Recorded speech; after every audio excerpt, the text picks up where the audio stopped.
ነቢያችን ዓለይሂ ሰላቱ ወሰላም በተወለዱ ጊዜ የነበረውን ክስተት እናታችን አሚና ሲናገሩ እንዲህ ይላሉ።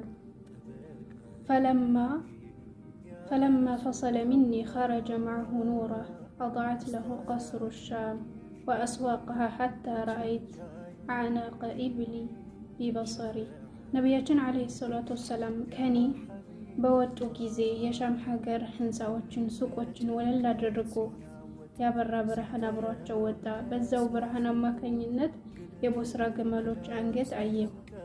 አን ኻሊድ ብን ማዕዳን አን አስሓብ ረሱልላህ አነሁም ቃሉ ያ ረሱለላህ አኽብርና ዐን ነፍሲከ ቃለ ደዕዋቱ አቢ ኢብራሂም ወቡሽራ ዒሳ ወረአት ኡሚ ሒነ ሐመለት ቢ ከአነሁ ኸረጀ ሚንሃ ኑራ አضዐት ለሃ በሰሪ ሚን አርድ ሻም።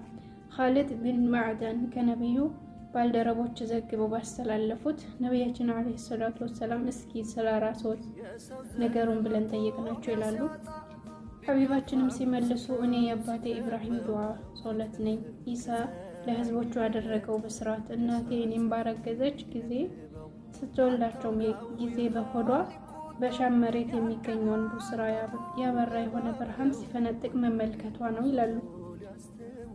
እኔ የአባቴ ኢብራሂም ዱዓ ነኝ ያሉት ኢብራሂም ዓለይሂ ሰላም ያደረጉትን ዱዓ ደግሞ አላህ በቁርአን ሲናገር እንደዚህ ይላል።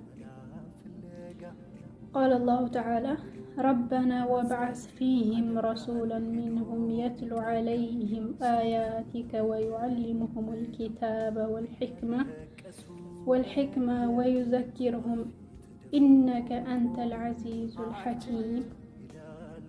ጌታችን ሆይ በውስጣቸውም ከነሱ የሆነ መልእክተኛ በእነርሱ ላይ አንቀጾችን የሚያነብላቸው መጽሐፍትንና ጥበብን የሚያስተምራቸው ከክህደት የሚያጠራራቸውን ላክ።